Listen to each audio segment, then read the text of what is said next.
I have a confession to make to you that's kind of embarrassing.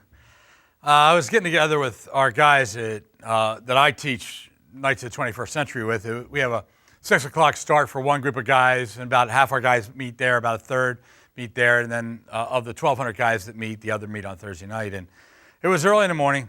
It just snowed the night before. It was about 3.5 inches of snow. So came out, I'm being the real man, so it doesn't bother us at all. And so I had to move my Jeep that was blocking my Pathfinder. And so Lynn was going to take the Jeep to work, so I want to make sure she had the best vehicle for it. And so I back it out of the driveway and then and put it out in the street, and then get the Pathfinder out and then put the Jeep back in the driveway. The cool thing was, I wanted to test the Jeep's ability to handle the snow. And so I didn't put the four-wheel drive on it yet, and I just kind of went up. We don't have a very big slant in our driveway, but just went up it and just wanted to see how slow I could do it and still keep it up that speed up the little ramp of our driveway without creating a problem. I got almost to the garage when it just started to spin a little bit, so I backed it down, still not wanting to use the four-wheel drive, wanted to try it again. I got about halfway up this time and started to spin again and backed it down. Finally gave in, put up the four-wheel drive and drove it up, right? Now, what I have not figured out at this early time in the morning is, because I'm not thinking logically, I'm not thinking functionally, I'm not in any league going on at this moment. I'm walking down the driveway, having not thought through the fact that I have just created this big icy patch on my driveway under the 3.5 inches of snow. Now, the time I realized that I had actually created that patch was when I noticed my shoes that I had on. Now, I noticed the shoes that I had on, not because I looked down, but they come up to meet me in the air, and I'm now looking at them in this direction going, this is probably not good, and it's about to hurt.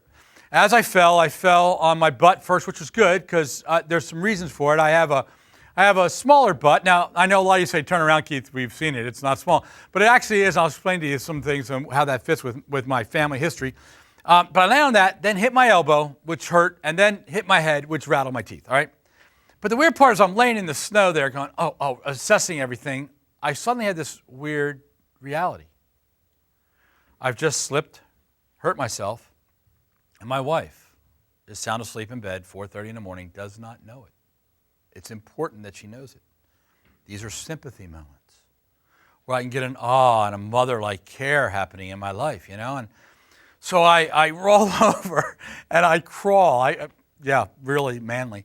Crawl up and then finally get standing up by the time I get to the front door of the house, checking to see how bad it is. Now, all I really want to know is, am I bleeding? Because I hit my head, and so I want to make sure I'm bleeding. Now, we have a bathroom downstairs with a mirror, and I can just go there, but then she went, no. So I went upstairs, and I clunked around as much as I could. Actually, I didn't have to clunk. I was groaning enough that Lynn finally said, honey, what's wrong? And I said, I fell, hit my head.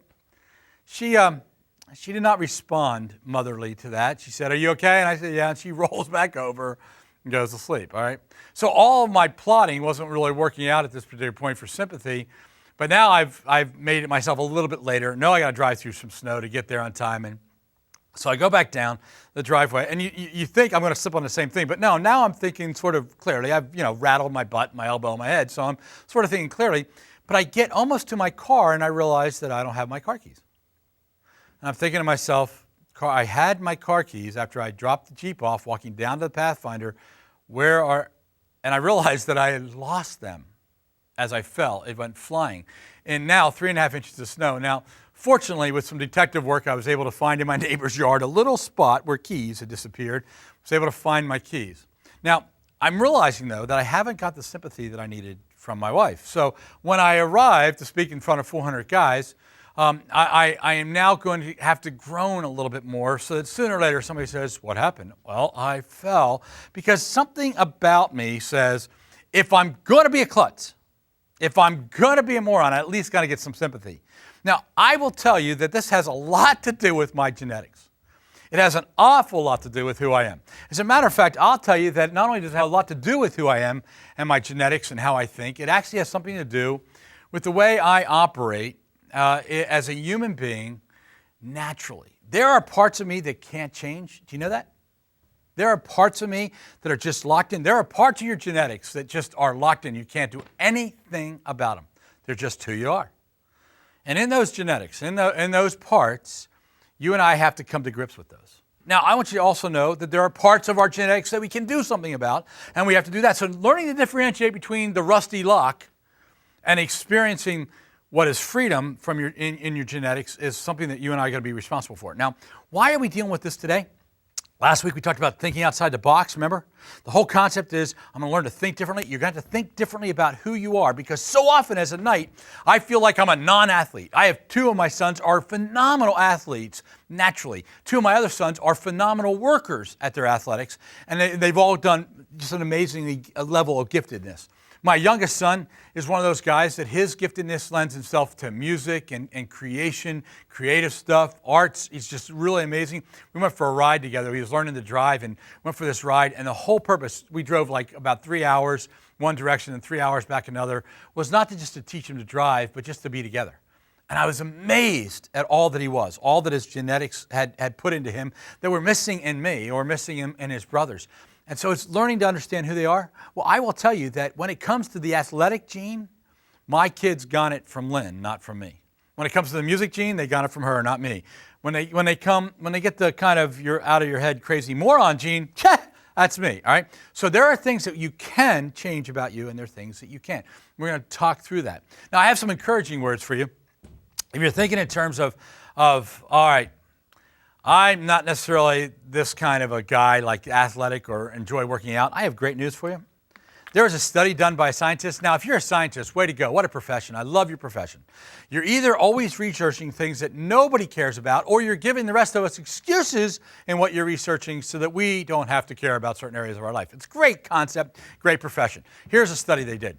They were studying twins. Identical twins and non-identical twins, fraternal and whatever, supernal and journal and twins.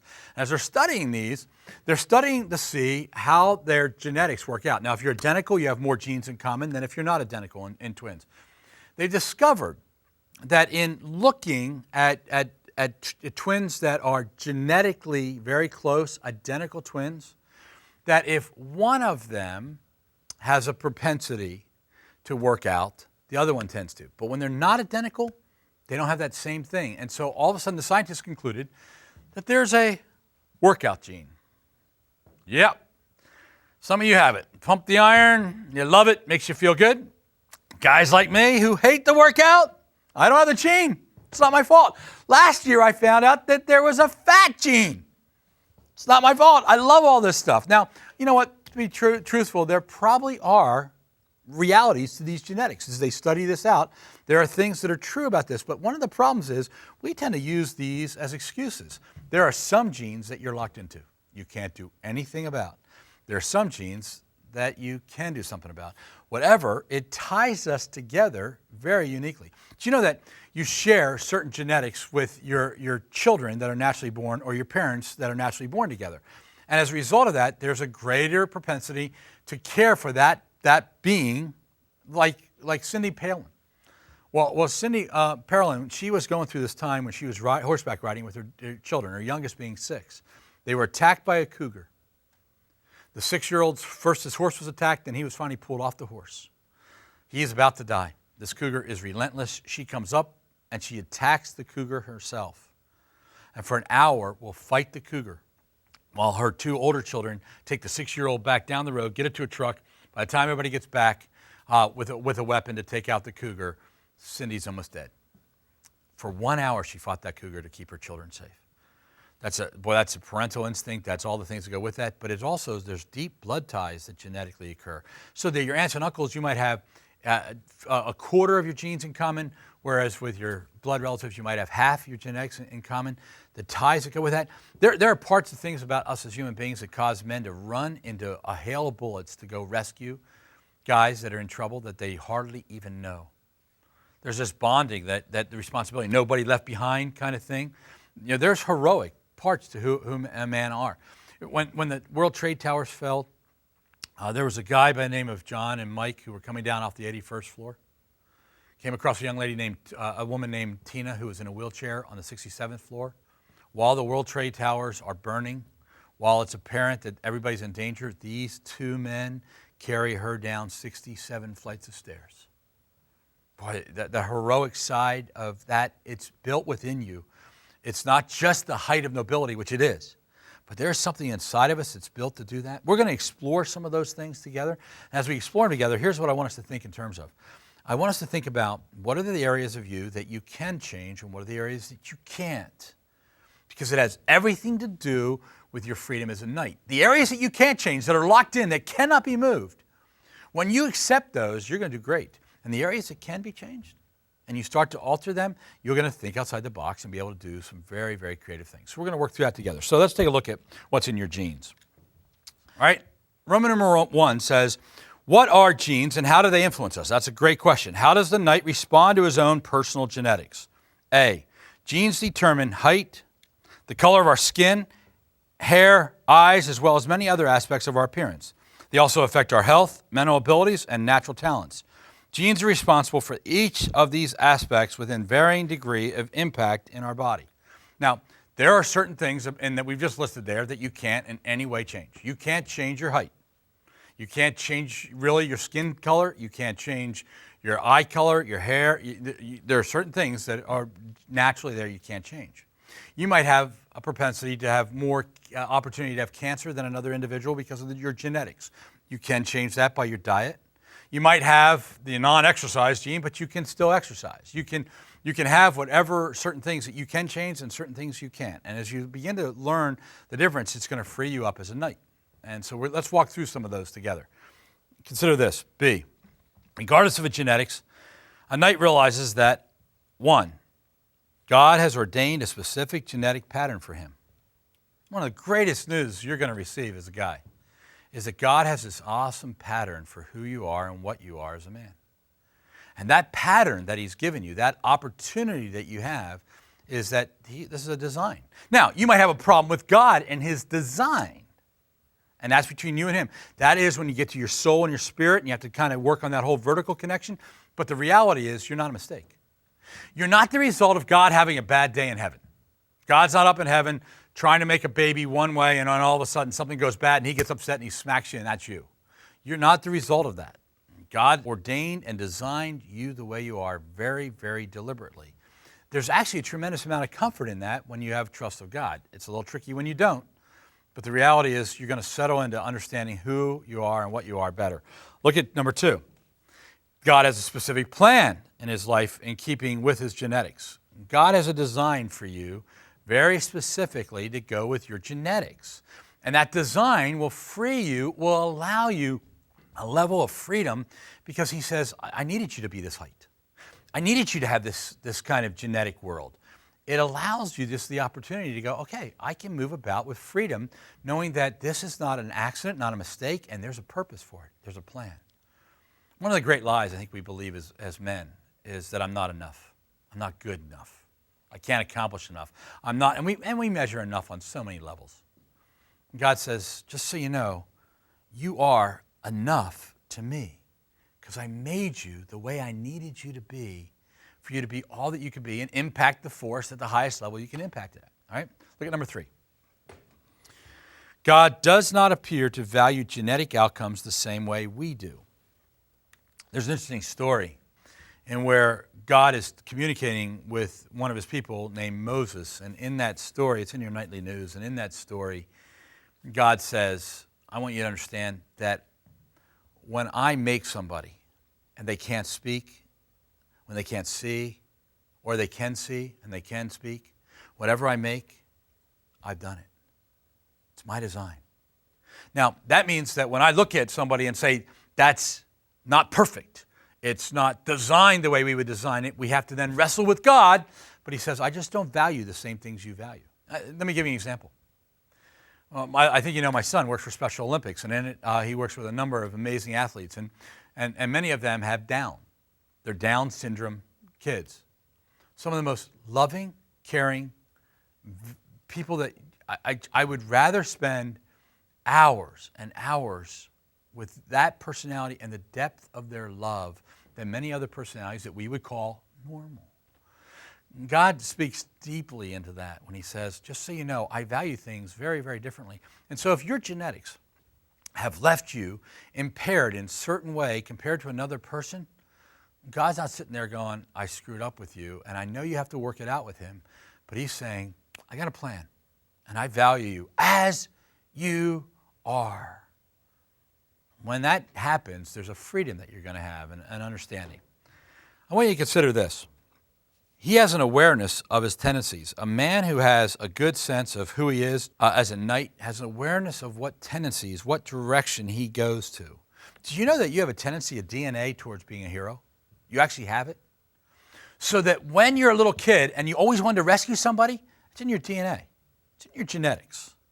It's a natural part of who you and I are. It's our tendencies. God says, I built men and women differently. I built them and designed them. So you're designed to have a beauty to rescue, a battle to win, a battle to fight, and a life to live and adventure on. You're designed that way naturally. It's just part of who we are. It gives us tremendous amount of freedom. Look at D. He accepts that he cannot physically change and sees value in those areas. This is so key. There are some things about you cannot change. In fact, here's what I want to ask you to do. I'm going to ask you right now to write down 5 things about you cannot change. Just think of 5 things that you think you cannot change. Now, I'm going to let the guys in your group are going to look at those 5, and they might tell you that some of them you can change. For example, if you sit there and go, I'm lazy. My dad was lazy, my mom was lazy, my grandfather was lazy. We're just lazy people. Put that down. Go ahead, put that down on your list as your genetics. It'll probably be challenged by the guys in your campfire. I want you to write down 5 things about you think you cannot change. All right? Just write them down. So take a minute right now.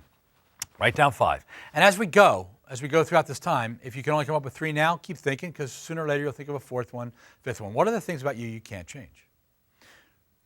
As you're writing, as you're thinking about this, know that there's a God who designed these things, right? So as you kind of come to grips with your tendencies, your genetics, who you are specifically, what are the areas that you can't change? Okay? Take a minute. This is what a knight does. He accepts that he cannot physically change or see value in these areas. So, E, his self-awareness and self-acceptance leads others to accept him as well. Do you ever wonder why some people are more popular than others? There's a lot of different reasons as to why some people are more popular than others. There's a lot of things that happen that cause people to evaluate that. And some of them is a faulty system in the world we live. Part of it is the comfortability. My son, who works for Special Olympics, sent this great article about the king and queen of their senior class court, where a Down syndrome young man and a Down syndrome young lady voted by far the most popular people on campus, right? What is it about that? Well, it's about my acceptance and my embracing of who and what I am, and everybody else recognizes, and the freedom to do that. That's learning about your genetics. When you're accepting your genetics, it's going to change everything about how people respond to us. It's going to make a big difference, all right? So you got 5 areas about you cannot change. All right, look at F.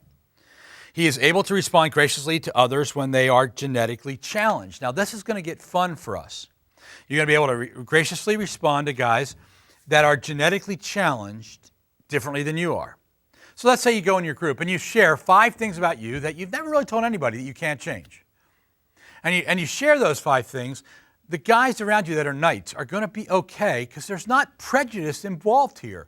We begin to release all forms of prejudice when you get this thing understanding as a knight about the things people can't change. You know, most of us are prejudiced about things that people can't change. Really. Many of us are prejudiced about areas of skin color. We're prejudiced about sexuality, which is something that was designed. We get all these different things that we have prejudices about, and we're going to move beyond those as knights. So when you go into your group, don't be afraid to share your 5 items that you can't change, because they will have learned or are learning to accept them as they are. All right, that's F. Look at G. G says this. A knight's going to express gratitude for God for what he has been given. You're going to trust God with the things you can't change. And actually, you're going to say thank you for it. You go, whoa, whoa, whoa. It's one thing to say I'm okay with this, God. To thank you for it gets like really weird. Yeah, it does, actually. It gets weird for a while because for us, we've determined that one kind of genetic is more valuable than another. What you're actually going to do is get to the point where you see it from God's point of view and you see value in all. So what are the areas that are locked into you? You cannot rip them apart. They are the ones that are unchangeable. Now remember, now you're going to go to your guys, you're going to lay out the big five, and they might say, that's changeable. That's something you can do something about. I have a genetic that is really hard for me to share with you. I alluded to it when I fell in the snow. It's my butt. I went to family reunions. I don't know if I hate family reunions. I don't do them now. I'm old enough to decide whether or not we go to a family reunion or not. I hated family reunions because little old ladies would grab my cheek and squeeze it when I was like 5 and say, "You're so cute. Get your hands off my face or I'll bite your fingers." I remember feeling like it's just so weird. Never did I feel worse than when I was about 9. My grandfather, Winfield, that's my mom's dad's name. He died when my mom was 16, Winfield. They were going to name me after him. Thank God they didn't. Here he is, Winnie Walker. We didn't want that one. Well, my grandfather died when my mom was 16. An amazing man. Actually, I wish I had met him. Everybody speaks so highly of him. Now, that's sometimes true of guys who die young, but there's every indication that he was just an incredible guy. The problem is when I get to heaven, I'm still going to want to punch him out. You want to know why? Because when I get to heaven and I meet Winfield, the first thing I want to do is say, "This is your fault." See, I was at a family reunion. Now, my thighs are actually larger genetically than my butt. Don't know how it works. No matter how much working out, it's always just I have the butt and thighs of my grandfather, Winfield. How did I find out? I'm at a family reunion, and they made me stand up in front of a bunch of people and turn backwards. And they're all going, "Oh, you're right. He looks just like Winfield." They're looking at my butt and my thighs, standing there in my shorts as a little kid, just standing there, and everybody's saying, "Yep, that's him." Oh, I'll tell you what, Winfield, can't wait to meet you. But you know what they're really also saying? They're actually having this great moment when they're all saying, "I remember Winfield," and value him altogether, who he was, not just his and his thighs, but who he was. But that's genetic. All right? Now I can tone up my thighs. I can make a difference, but I cannot change my genetics. There are certain things that I can't completely change. It's how we're connected. Now, to order to do that, when faced with a genetic issue that is disappointing, the knight acts like a man by A, accepting that his genetics do not make him unworthy. Underline accepting. Underline the whole idea of accept the fact that your genetics don't make you worthy or unworthy. Accept that. When you walk in a room, if you understand this, let's assume that you like God. Let's assume that you trust God. And you walk in a room, and He's designed you to be this way. When you walk in a room, the things you cannot change, don't for a moment think you're unworthy. Walk in and go, "I like what He's done." Now, there are a bunch of stuff in us we can change genetically that are there, that we can make a difference. So when you give your list, they might say 3 of those you can't change, and 2 of them you should be able to change. Well, when we do that, we're going to work on those. We're right now talking about the ones you can't change. All right? Look at B. Taking personal responsibility for his development by giving up his excuses. When we say I can't because I have this genetic or that's genetic, my academic limitations are genetic or whatever, we start to play into the realm of saying I don't have as much as somebody else in intelligence or in health issues or whatever else there are. Whenever we go down that road, be very, very careful. Knights do not ever make excuses. We're going to eliminate excuses from our lives, guys. If we can learn to eliminate excuses, I think you're going to find a freedom level that'll just make all the difference in the world. Look at C. You're going to learn to work with your imperfections. Learning to work with your imperfections means that you take a look at what you can do and what you can't do and be okay with it. So that if you know, it's really weird. Do you ever notice if you guys that are tall and you're around a culture that talks about basketball, people always ask you play basketball? That's like asking short guys, are you a jockey? I mean, I don't know why we do this. We kind of automatically just kind of run into this world. But one of the things that we have to understand is as we go through life, we do what it says right here, where it says we learn to work with our imperfections. Now, our imperfections might be what one person considers to be something cool, you don't. So an imperfection is sort of one of those areas where you're not pleased with who it is. You're still struggling with whether you can thank God regarding it. When you have this attitude, it makes all the difference in the world. There's this man I mentioned to you earlier. His name is Moses. God asked him to do something very significant. And he says, here, I need you to do this, Moses. I need you to make a big difference. And Moses struggles with whether or not he can do this. Moses doesn't want to do this. Moses doesn't think he's a good talker. Moses doesn't think he's the right guy for God's job. Moses does what so many of us as knights do. We sort of say, I can't do this. I don't want to do it. I can't do it. Get somebody else because I can't deal with my imperfections. And God says, who made your mouth? Who made the deaf? Who made the seeing? Who made the blind? Is it not I, God? Moses, come to grips with me, will you? Because if you come to grips with who I've made you and what I've made you, you're going to have freedom to change the world. Do you know who Moses is? Sure, we all do. One of the most well-known men in the whole history of mankind, the leader of the nation of Israel out of Egypt into their promised land. One of the things that's fascinating is God says, I made you to do what you're designed to do. And even though you might stutter, or even though you might not be able to do certain things verbally, you're my guy. There's a lot of freedom in that. So we come to grips with our imperfections. So we deal with his unfulfilled wishes. Sometimes a man's going to have to learn to deal with the fact that, you know what I want to happen may not happen. When we come to grips with that, it kind of gets us to think, it's not just about me, it's bigger than me. So I need to be who I am in this environment doing this thing. All right. Thoughts of signaling that you may not accept your genetic inheritance. I do not like my body type. If you find yourself saying, I don't like my body type, you're probably a guy who's struggling with your genetics. All right? So if that's just a word that you use as a way of life, it's a good indication that you have to deal with God, deal with your genetics, the things you can't change. Here's another thing we often say. I wish I could play professionally. I wish I could be better at sports. That's a big thing for us as guys. And again, you're going to have to come to grips with what you can and cannot do. All right? There are guys, again, as I mentioned, some of my sons are very athletic. Some of them work at athletics. Me, I have to work tremendously and still fall very short and slip on the driveway. What happens in our lives is we have to come to grips with, I might not be able to do what I value as high. Because along the way, God says, I value differently. Another thing we often say is, oh, to be that good looking. You know? Oh, to be that kind of a guy that just everybody goes, wow. Or to be that smart. That one. I wish I was as smart as so-and-so. There were two guys one day, and they're digging in a ditch. And as they're digging in a ditch, one of the guys says to the other guy, hey, how come we're sitting down here digging in a ditch and that guy's standing up there leaning on the truck? The other guy goes, I don't know. We'll go ask him. So the man in the ditch gets up, one of the men gets up, climbs out of the ditch, walks up to the man in the truck and goes, hey, dude, how come you're leaning on a truck and we're down there digging in a ditch? And the man says, because I'm the foreman.